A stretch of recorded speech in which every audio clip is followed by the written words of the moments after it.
Anche tu fai parte di un team sportivo e hai bisogno di un nuovo kit? Crea ora la tua identità insieme a Dimitri Sportswear. Avrai subito un 50% di sconto e il riassortimento a prezzo bloccato.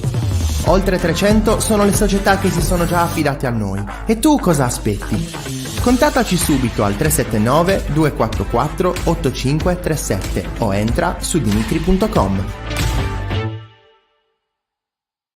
La TechFind si occupa di distribuzione industriale e consulenza tecnica specialistica nei settori chimico e petrolchimico, impianti di produzione energia, impianti alimentari, acquedottistica e depurazione. Nella TechFind troverete un partner esperto e un broker industriale competitivo ed affidabile. La TechFind potrà esservi utile nell'approvvigionamento di filtri, pompe, strumentazione industriale, valvole e in generale di qualsiasi apparecchiatura industriale. TechFind. You search for tech we find.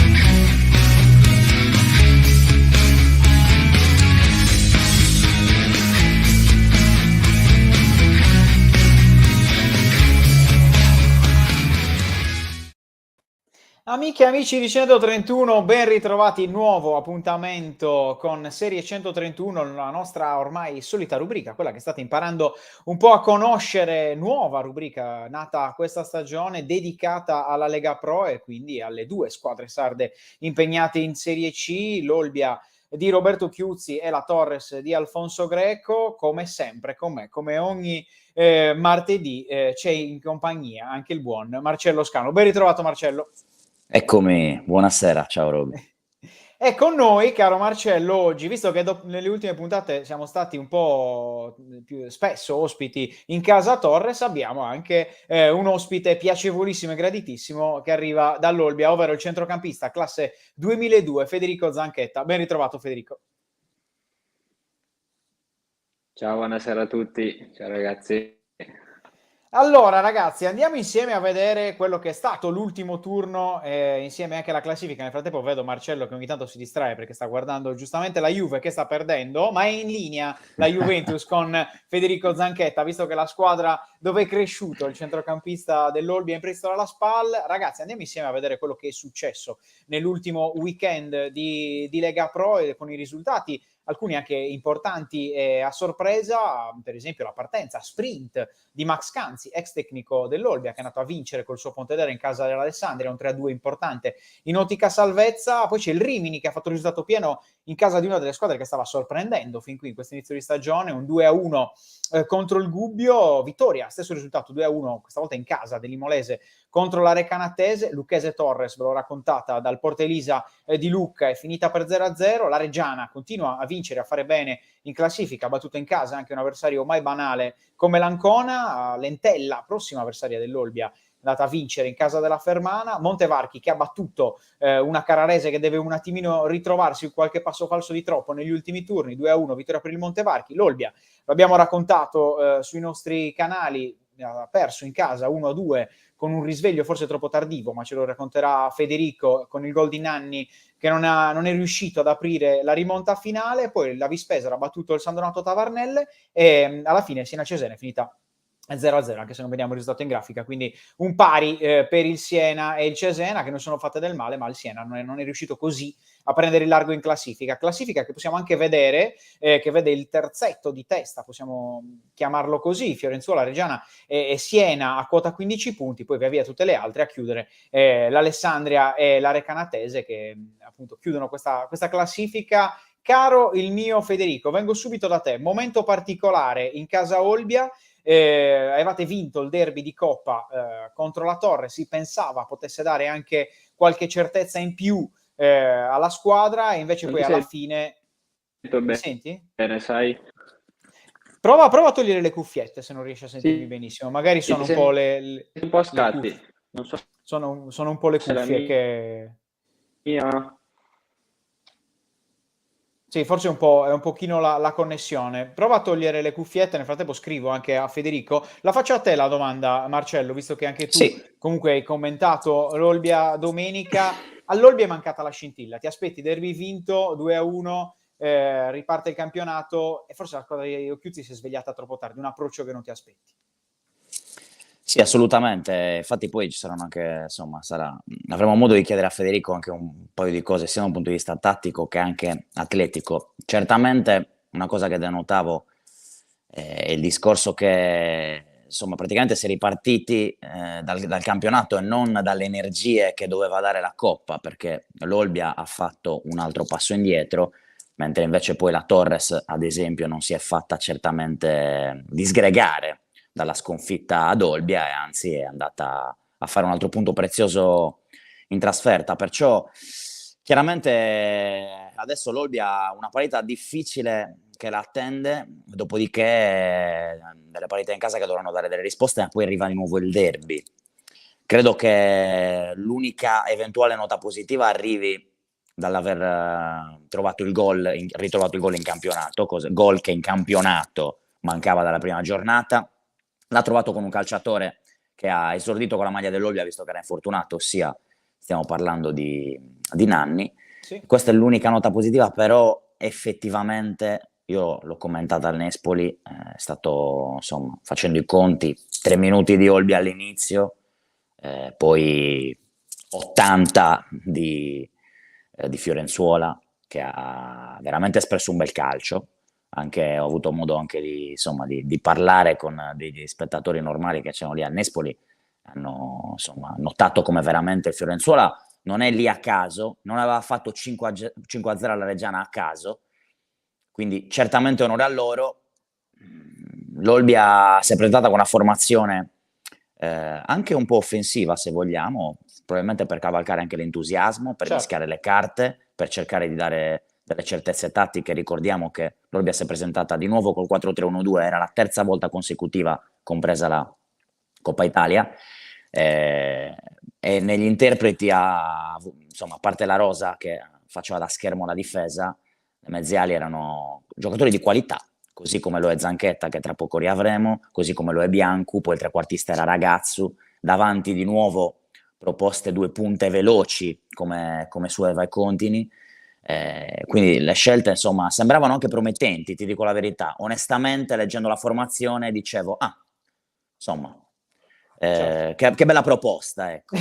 Vabbè, però ci Però sarà. Va detto che sicuramente non era semplicissimo anche far punti contro un tu mi dirai, certo in casa li devi fare, se vuoi ambire i playoff ci mancherebbe altro, però Fiorenzuola forse sta attraversando il classico momento in cui è quasi ingiocabile, no? Ci sono i momenti della stagione in cui alcune squadre trovano questo vero, slancio. Abbiamo di nuovo Federico, quindi lo chiediamo sì, proprio a lui. Per quanto riguarda il momento Olbia, Fede, so che eri in Eccomi, background, quindi eccomi. ci stavi un Scusate. po', vai tranquillo, ci stavi un po' ascoltando. Sì, sì, vi ho Dicevamo, ascoltato. è mancata quella scintilla dopo il derby vinto che vi ha dato sicuramente tanta carica, a te in primis, visto che hai anche segnato Sì, con certo. dopo una bella azione corale di squadra, la rete del 2-1. Ti chiedo, cosa è mancato secondo te domenica contro Fiorenzuola?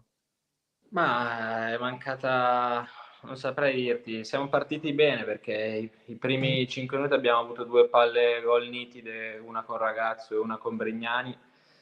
Poi sicuramente abbiamo trovato una squadra che gioca, che quindi ti mette in mezzo e siamo andati un po' fuori dalle pressioni, non riuscivamo ad arrivare forte sulla palla e quindi ci hanno messo un po' in mezzo. Questo magari ci ha un po' disuniti, poi è arrivato questo gran gol di Morello e magari abbiamo mollato un po'. Poi il secondo tempo secondo me siamo rientrati meglio e poi quando con i cambi con dentro Nanni e Babi abbiamo messo un po' di palle là dentro, abbiamo anche rischiato di ribaltarla, però fondamentalmente secondo me è stata un po' la qualità del loro gioco e le nostre pressioni un po' in ritardo e questa è stata la chiave poi che ha permesso a Fiorenzuola di vincere. Però ci sta, ci può stare secondo me, anche perché venivamo da una partita mercoledì dispendiosa come il derby, sia a livello fisico che mentale. Sicuramente non è una scusa, però ci può stare, sono una serie di cose che possono portare a questo risultato. Ecco, un'analisi molto lucida per Federico, nonostante sia giovanissimo, ricordiamolo, 20 anni. Fede, ti dico, ti voglio chiedere, di fatto dopo la sconfitta di domenica ha parlato anche il presidente Marino, vi ha chiesto quasi una scossa, tu hai parlato, c'è mancata qualcosa a livello mentale. Ecco, ti chiedo, secondo te il vero step quest'Olbia per ritrovare risultati importanti, quindi una vittoria e continuità di reti in questo campionato, deve farlo proprio a livello mentale o secondo te invece è un inizio soft normale, perché la squadra anche tatticamente deve ancora imparare a conoscersi? Secondo me, come dici tu, è un inizio così normale. Sicuramente il mister è nuovo e ci conosciamo da poco e in alcune partite si è vista di più questa compattezza di squadra, in altre meno. Secondo me poi ci può stare, dobbiamo continuare a lavorare, si dice come ci mette in campo e sicuramente faremo meglio di come abbiamo fatto domenica. Ecco Fede, prima di passare poi ai lui la palla a Marcello, visto che comunque sia ogni tanto cerca di guardare la TV per capire il risultato della Juve, ti voglio chiedere Fede, hai parlato del mister, hai parlato di Occhiuzzi, che impatto hai avuto con la Sardegna? Di fatto noi stiamo imparando a conoscerti in questi mesi, ti chiedo proprio per te com'è stato lasciare la SPAL dopo l'esperienza dell'anno scorso, ricordiamo, sei stato alla Lucchese sempre in Serie C, quest'anno invece nuova opportunità per fare esperienza all'Olbia, come ti stai trovando in Sardegna e soprattutto come ti stai trovando con Occhiuzzi? Allora, mi sto trovando benissimo, dal primo giorno che sono arrivato ho trovato un ambiente top perché mi hanno accolto tutti subito bene, ho trovato un gruppo di ragazzi splendidi, molti giovani ma anche ragazzi più esperti che hanno sempre una parola d'aiuto per noi giovani e ci insegnano gli atteggiamenti giusti da avere. Come hai detto tu, dopo l'esperienza che ho avuto l'anno scorso a Lucca, che non è stata molto fortunata, diciamo, quando l'Olbia mi ha contattato ho sentito subito la piena fiducia da parte del direttore e dell'allenatore e quindi non ci ho messo un secondo a dire di venire qua. È stata una scelta facilissima perché penso sia la miglior piazza per esprimere le mie qualità e provare a fare quel salto di categoria oppure di trovare, di dimostrare in questo caso la SPAL che sono di loro proprietà, di poterci stare, capito? Certo. Quindi è stata la scelta giusta secondo me. Marcello? No, io vorrei agganciarmi esattamente a questo, perché effettivamente è una curiosità che ho da tempo, perché a volte quando magari si affaccia il calciomercato, sia estivo che il mercato di gennaio, io mi faccio delle domande da sardo, ossia, voi ragazzi che appunto venite da fuori, cioè quanto conta nella scelta, se devi scegliere tra, appunto ipotizzo, andare a Olbia o andare al Fiorenzuola, quanto conta il fatto dell'insularità, cioè del fatto che comunque si va in una squadra isolana e a tratti isolata da un punto di vista geografico, se nella testa di un calciatore può pesare una cosa del genere, pensi all'ambiente, oppure se semplicemente ci si No, no, focalizza soltanto ti dico sull'aspetto come, calcistico. sì, sì, ti dico come la penso io. Io non penso a se devo venire in Sardegna, se sono lontano da casa, se sono sul mare. Penso al progetto, a quello che cosa pensa la società e i dirigenti dell'io giocatore e in base a questo faccio le mie valutazioni, però secondo me anche nella testa degli altri calciatori non è un problema quello del territorio, della distanza con l'Italia, essendo di essere su un'isola. L'importante è il progetto che una società nei tuoi confronti e quello che puoi dimostrare facendo bene. Ecco Fede, prima di tornare a chiacchierare anche un pochino sull'Olbia, io avevo due curiosità. Una riguarda un pochino anche papà, no? Ricordiamolo per chi non lo sapesse, tu sei il figlio di Andrea Zanchetta, adesso allenatore, ma comunque giocatore storico del calcio italiano. Ti chiedo quanto, cioè, che consigli ti ha dato papà, quelli che magari hai ascoltato di più in carriera, quelli che ti sono serviti di più fino adesso? Ma ti dico la verità, molti sono consigli tecnici Però l'importante è quello che mi ha spiegato e che mi ha insegnato di come si vive uno spogliatoio, di come ci si deve comportare con i compagni, con gli allenatori, e secondo me questi sono consigli fondamentali, perché molte volte noi ragazzi che usciamo dalle primavere, dai settori giovanili importanti, pensiamo che sia tutto dovuto e che ognuno si può comportare come si vuole, invece ci sono degli atteggiamenti da dover rispettare, e il rispetto nei confronti dei giocatori più esperti e soprattutto della società e dei dirigenti, degli allenatori. Sì, nel frattempo ti sentiamo un po' come se fossi Sandro Ciotti, non so se sei invecchiato, ok che sei un giocatore maturo, caro Federico, però improvvisamente l'audio oggi non ne vuole sapere. Ti chiederei se puoi di entrare e riuscire, così proviamo di nuovo a vedere se è un problema solo di connessione. Caro Marcello, vengo un Te attimo lo da stavo te. per dire, al momento sembra veramente Sandro Ciotti, non capisco come possa essere possibile. È bellissimo, Comunque, c'è un filtro è, vocale, credo, è fantastico. è bellissima questa cosa. Lo chiedo a te, perché poi voglio chiedere anche a lui come si Sì, descriverebbe in campo. Zanchetta lo stiamo imparando a conoscere in queste prime partite, 4 gare con l'Olbia in campionato, 5 considerando anche la Coppa Italia, molto duttile se vogliamo in fase di sì, costruzione, un giocatore che per la sua età si prende anche tantissime responsabilità, perché uno che se può calcia da fuori, può battere anche da fermo, lo abbiamo visto anche contro la Torres mettere si è più volte in inserito. difficoltà, bravo, si inserisce molto bene, il gol che ha fatto contro la Torres di fatto è un gol quasi da centravanti, perché ha concluso l'azione solo davanti al portiere dopo un'azione di squadra. Ti chiedo che giocatore magari ti può ricordare di quelli visti di recente a Olbia, e quanto secondo te è utile per un Olbia del genere, che manca forse un pochino di strappo, di continuità, di legame collante tra i reparti, un giocatore come lui? Ma guarda, secondo me potrebbe essere, cioè, mi viene in mente un giocatore che potrà essere utile nell'Olbia, che c'è, che deve rientrare, ossia Palesi, Mhm. perché servono secondo me queste tipologie di calciatori all'Olbia se vuole interpretare il centrocampo in questa maniera. E l'esempio l'ha dato proprio il Fiorenzuola, a mio modo di vedere, che ha giocato con un centrocampo a 3, ma tutti e 3 erano centrocampisti box to box. È vero che Stronati veniva più spesso a prendersi il pallone da play, però poi attaccava comunque. Quindi Zanchetta mi sembra un giocatore molto duttile in questo senso, che può davvero dare quel qualcosa in più facendo le transizioni, sia offensive che difensive, recuperare palla e poi comandare l'attacco. È questo che serve. Chiaramente poi è normale che, come dicevo prima, in un rombo di centrocampo magari uno tra La Rosa e Minala, perché per adesso individuo in loro quelli che potrebbero fare quel ruolo lì davanti alla difesa come distruttori. Però è anche vero che magari si potrebbe andare verso un centrocampo di, come dicevo prima, di calciatori che possono fare entrambe le cose, perché a un certo punto, durante la partita, Zanchetta è andato a fare il play basso. Poi Occhiuzzi ha mischiato subito le carte ed è passato a un 4-2-3-1, mettendo Minala e Bianco davanti alla difesa. Anche lì, appunto, se vogliamo, facendo fare a Bianco un ruolo inedito.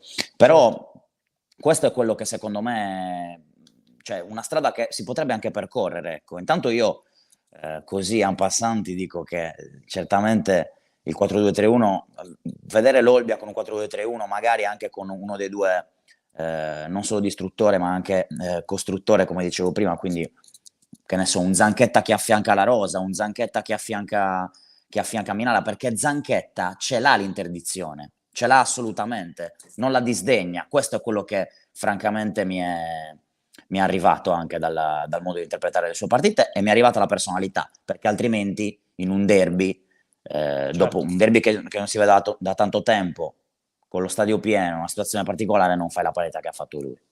Certo, allora andiamo a chiedere anche a lui un pochino dove ha più confidenza in generale, e dove magari si può trovare meglio nell'Olbia. So che si è avvicinato al modem, quindi spero che non ci siano altri filtri vocali alla Sandro Ciotti, caro Mi Federico. hanno messo il wifi oggi e non so cosa sta combinando, comunque. Vabbè, tranquillo, Intanto lo tranquillo. stai provando, quindi Esatto.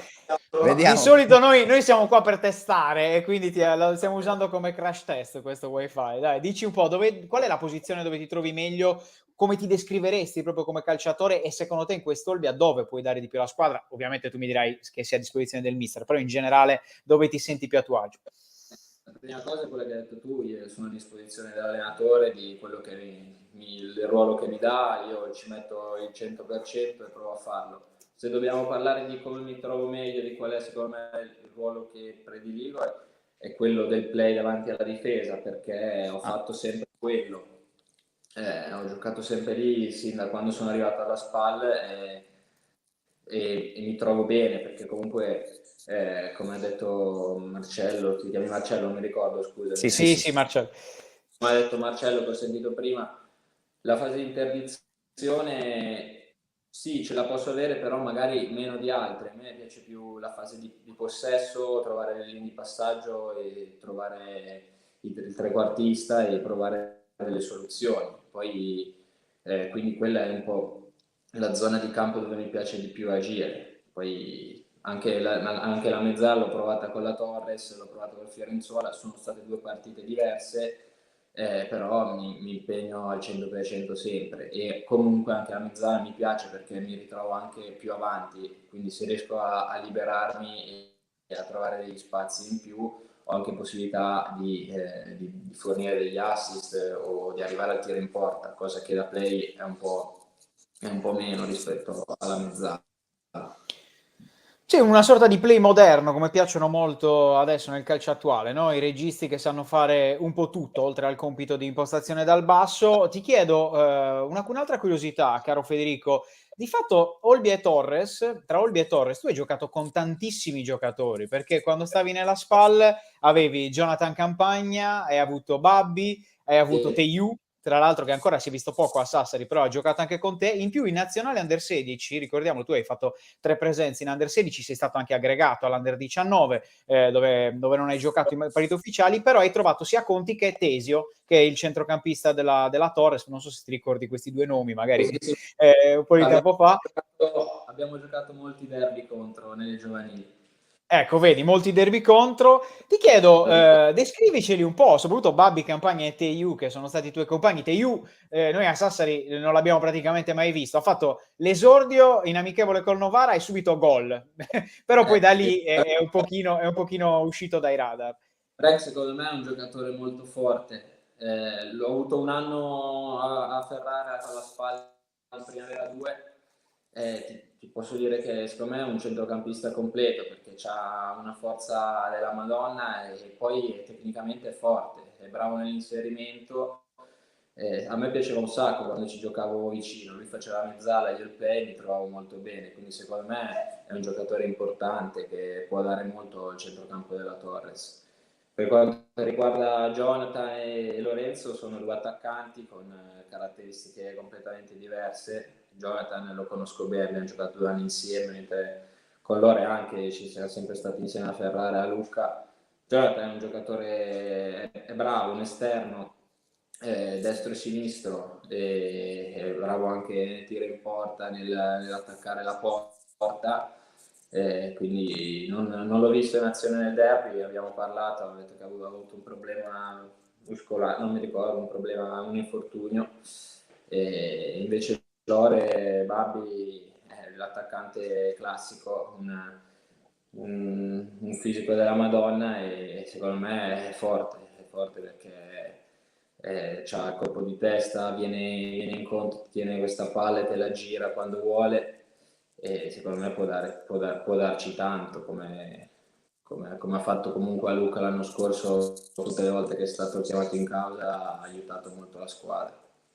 Facciamo un giochino, Fede. Tu ricordiamolo, hai fatto anche 7 anni di settore giovanile della Juventus, dove sei entrato proprio ragazzino, prima di passare, dopo l'Under 17, appunto alla SPAL. E poi hai fatto anche Primavera 1 e Primavera 2 con i ferraresi. Ne avrei trovati tantissimi di giocatori della tua età, leggermente più grandi, leggermente più piccoli. Se dovessi consigliarne uno, se fossi l'osservatore dell'Olbia, chi porteresti a Olbia di quelli che hai avuto come compagni? Eh, che giocano già, io ti direi Sec. del Toro. Beh. L'ho avuto alla spalla e, ragazzi, è devastante, è fortissimo. Dai, a gennaio Tatti proverà a fare sto regalo all'Olbia. La vedo difficile, la vedo in salita, però ci proviamo, lavoriamo sui fianchi il Torino, caro Federico. Marcello, a te. No, tra l'altro, secondo me, poi tra una cosa e l'altra, l'Olbia potrebbe intervenire sul mercato con un terzino, perché io la butto già così in chiave gennaio, nel senso che secondo me si era partiti da un'idea diversa, quella di utilizzare i quinti col 3-4-1-2, e invece adesso col 4-3-1-2, avendo comunque rinunciato ad Arboleda e Pinna, hai bisogno probabilmente di andare a riempire degli slot tra i terzini. Questo è uno spunto che do nel frattempo. E parlando di moduli, chiedo appunto infatti a Federico se effettivamente questo cambio modulo, tornando al discorso che dicevi prima del fatto che ti piace giocare play, ha più senso per quanto riguarda magari le tue caratteristiche, cioè come hai visto il modulo cambiare. È vero che ovviamente rispetti tutte le scelte del mister, ma come hai visto un attimino questo cambio tattico, hai sorriso, immagino. Sì, no, ti devo dire la verità, a me piaceva anche giocare con i due mediani, non l'avevo mai provato, però mi sembrava una bella soluzione. Poi il mister ha deciso di cambiare modulo, sicuramente avendo un play, sì, ho detto posso fare il mio ruolo, però comunque rispetto tutte le sue scelte e i miei compagni che ho davanti, e quindi mi impegnerò al massimo per ritagliarmi il mio spazio, però sicuramente, come hai detto tu, un po' sorriso, però è normale, comunque quando ti piace fare un ruolo è normale che se c'è la possibilità di farlo si è più contenti. Ecco, nel Fede, giusto... frattempo, scusami se ti ah, interrompo perché visto che lo vai, vai. salutano, grande Zanchetta, buon sangue non mente, vai pure Marcello. No, sempre tornando alla partita col Fiorenzuola, avete subito un po' da un punto di vista anche atletico, l'hai patita questa cosa, perché voi avete giocato un derby che probabilmente anche a livello emotivo vi ha, tra virgolette, spompato un po' di più, mentre il Fiorenzuola, ricordiamo, non ha giocato interamente la partita di Coppa Italia, perché dopo 20 minuti c'è stato un infortunio bruttissimo accorso ad Anelli, che ha di fatto poi sospeso la partita. Da su, dalla cabina di commento, sembrava che anche da un punto di vista atletico loro fossero un attimo in vantaggio. Quindi ti chiedo due cose: se dal punto di vista atletico avete patito un pochino, e se avete proprio bisogno anche di automatismi in più, perché effettivamente loro facevano questo 4-3-3 che andava a memoria, e forse l'Olbia un po', voi perché ha cambiato già modulo, e voi perché comunque l'allenatore è nuovo e certi giocatori sono nuovi, se proprio dovete trovare anche proprio degli automatismi, dei meccanismi ancora da rodare un pochino. No, come hai detto tu, avendo giocato un derby abbiamo speso sicuramente più energie fisiche e mentali rispetto al Fiorenzuola, però come ti ho detto prima inizio trasmissione non può essere una scusante, perché per vincere le partite bisogna andare sempre ai 3000, quindi bisogna essere sempre pronti.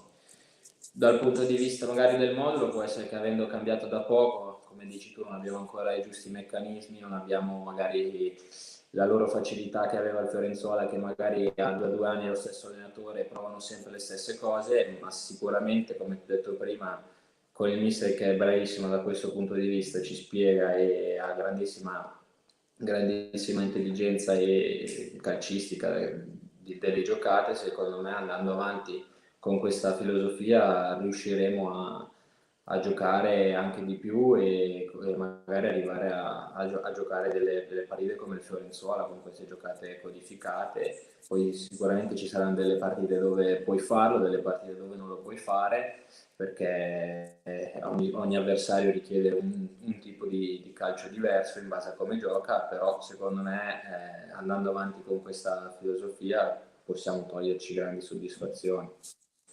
Ecco Fede, prima di salutarti, visto che ti avevamo promesso 20 minuti, siamo già a 29, però ci sono stati alcuni problemini tecnici, lanciamoci un po' verso la prossima sfida, ovvero quella contro l'Entella, avversario molto complicato, in trasferta a Chiavari, un campo comunque sia che ha visto anche altri palcoscenici al di là della Serie C, una squadra che punta al ritorno anche in seconda serie. Che sfida ti aspetti? È paradossalmente forse la gara giusta, perché quest'Olbia sembra vivere di aver bisogno di grandi stimoli, forse è la gara giusta per ritrovarvi nonostante la forza dell'avversario.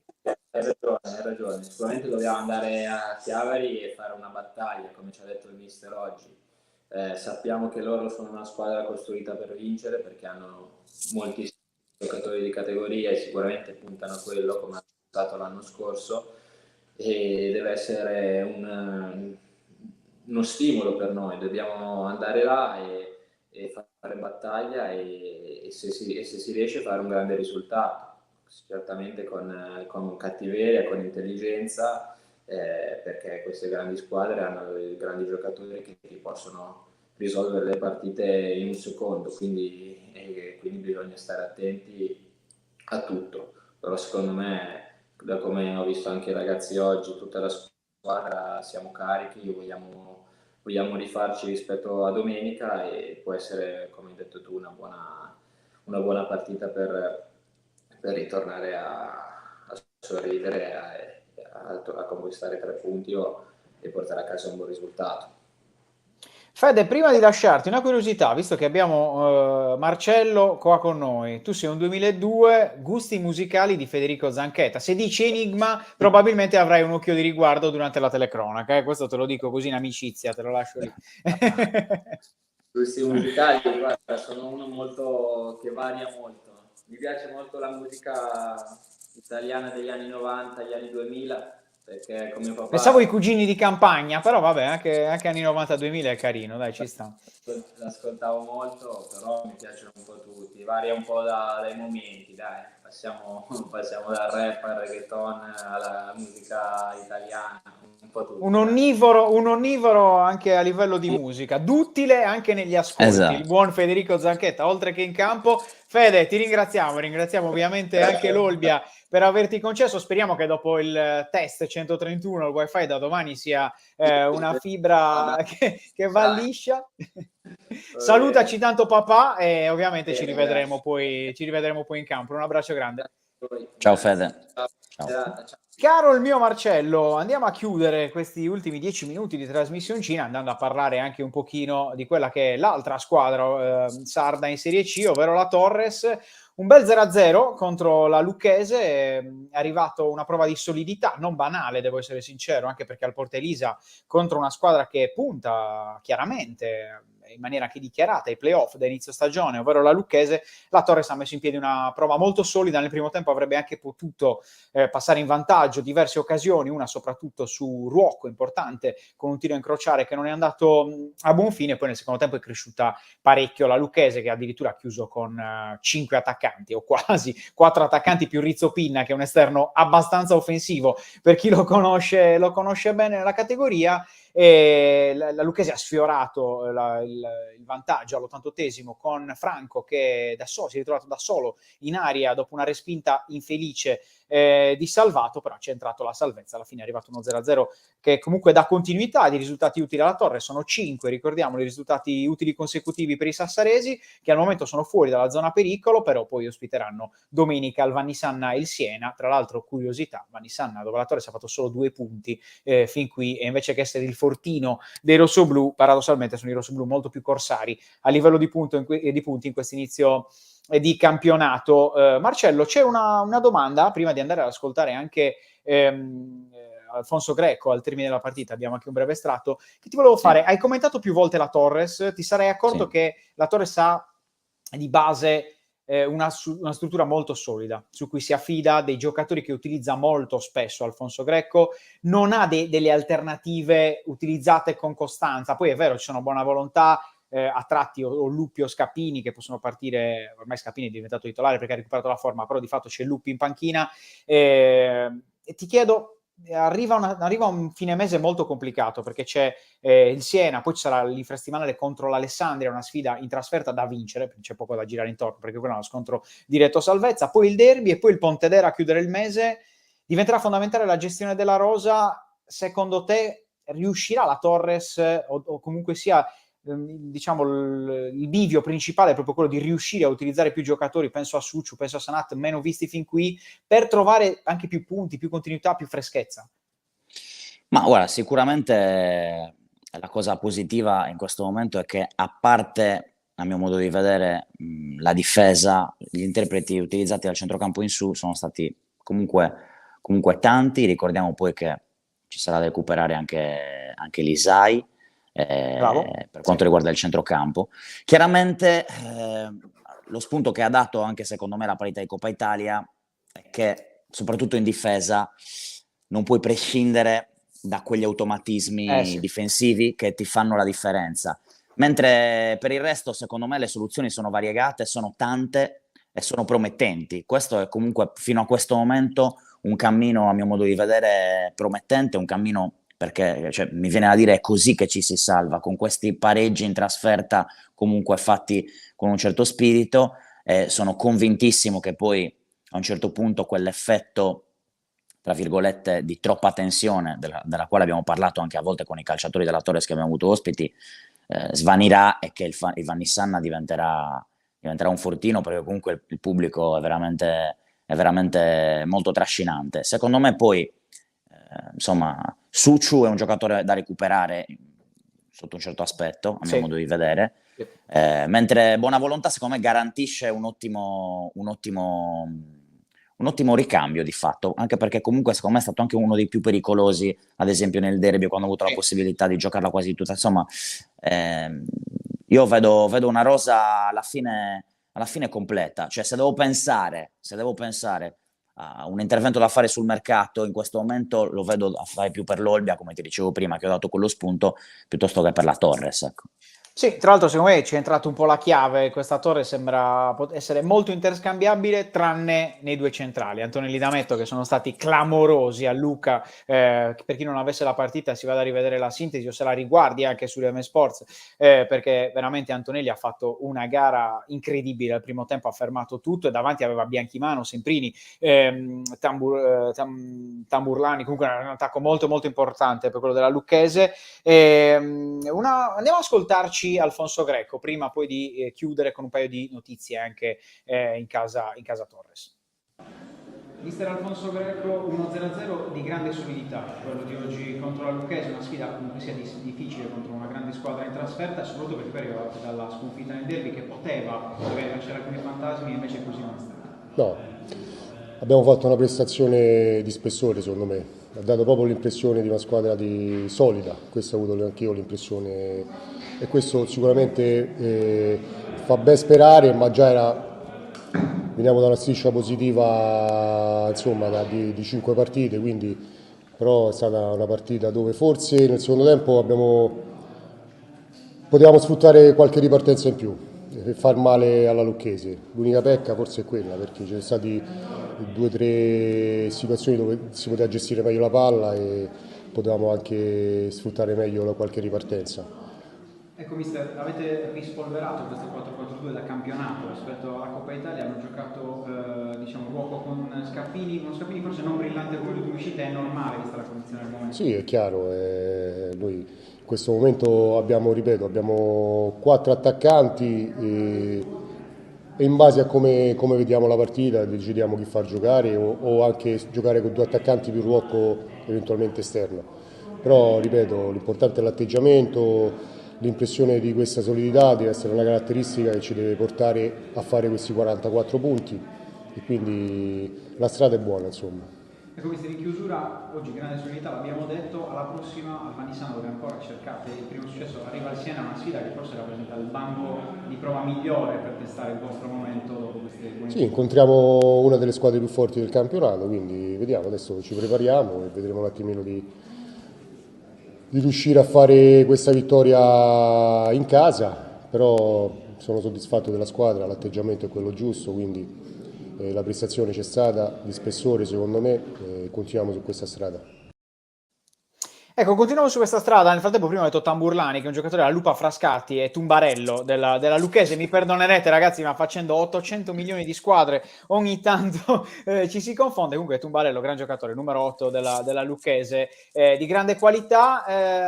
Ti do prima una notizia, caro il mio Marcello, ovvero che oggi a Brescia è stato operato Gigi Scotto, nuova operazione perché il recupero dall'infortunio alla scafoide allo scafoide non procedeva benissimo e quindi si è deciso di fare questa nuova operazione. La speranza è che in un paio di mesi, comunque per il girone di ritorno possibilmente, si riveda l'attaccante Gigi Scotto, anche che a livello umorale e mentale servirebbe molto a questa squadra. Ha detto che poi in attacco la squadra al momento sta girando tanto, ma c'è un tema affrontato anche da Alfonso Greco che per chiudere la diretta invece voglio fare a te, ovvero 4-4-2, quindi con Scapini e Ruocco o con Scapini e Diakité, o 4-3-1-2 per averli tutti insieme, cioè Ruocco, Scapini e Diakité. Secondo te è troppo per questa Torres o a livello di equilibrio si potrebbe ancora trovare?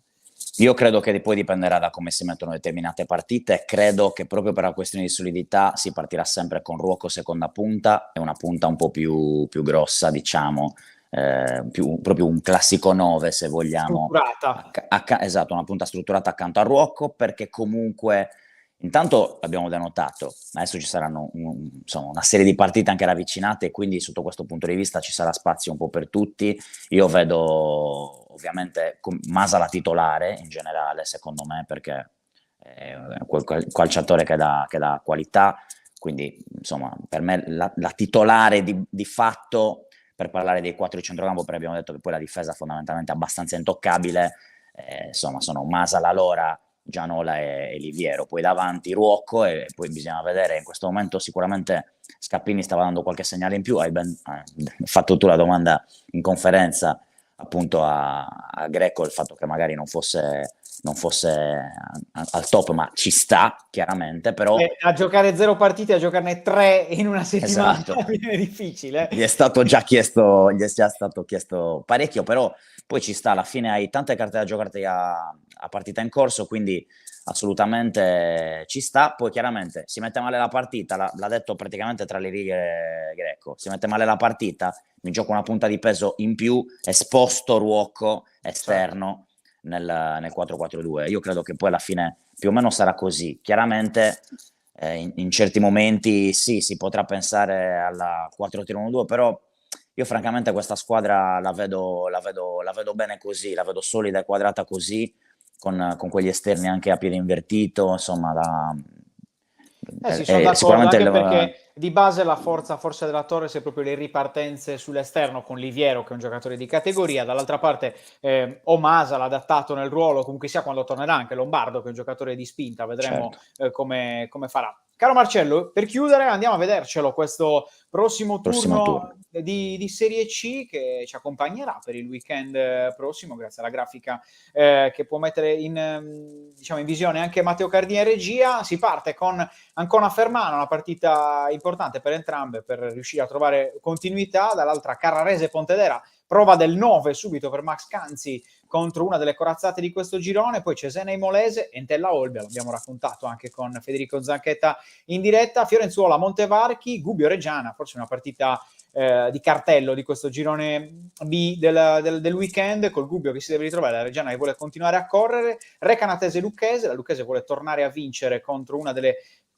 pretendenti alla salvezza come la Recanatese neopromossa. Poi Rimini Vispesaro, anche questa è una bella partita per entrambe che vogliono stare nella zona playoff. Poi San Donato Alessandria, chi perde è perduto, esatto, così, perché sono entrambe in zona retrocessione. E poi Torre Siena, l'abbiamo detto, forse una delle partite più interessanti a livello di gioco da vedere del weekend. Caro Marcello, grazie come sempre, come ogni settimana, per essere stato con me. Grazie a te, grazie a tutti che ci hanno seguito. Esatto, grazie a tutti voi per averci seguito e commentato. Vi ricordo che troverete tutto riguardante la Serie C anche su c131.com, ma non solo, perché dal Cagliari alla Dinamo alla Serie D vi raccontiamo con i nostri appuntamenti settimanali tutto quello che succede sullo sport sardo. Insomma, buona serata ancora e arrivederci alla prossima settimana. Sigla. La TechFind si occupa di distribuzione industriale e consulenza tecnica specialistica nei settori chimico e petrolchimico, impianti di produzione energia, impianti alimentari, acquedottistica e depurazione. Nella TechFind troverete un partner esperto e un broker industriale competitivo ed affidabile. La TechFind potrà esservi utile nell'approvvigionamento di filtri, pompe, strumentazione industriale, valvole e in generale di qualsiasi apparecchiatura industriale. TechFind. You search for tech we find. Anche tu fai parte di un team sportivo e hai bisogno di un nuovo kit? Crea ora la tua identità insieme a Dimitri Sportswear. avrai subito un 50% di sconto e il riassortimento a prezzo bloccato. Oltre 300 sono le società che si sono già affidate a noi. E tu cosa aspetti? Contattaci subito al 379 244 8537 o entra su dimitri.com.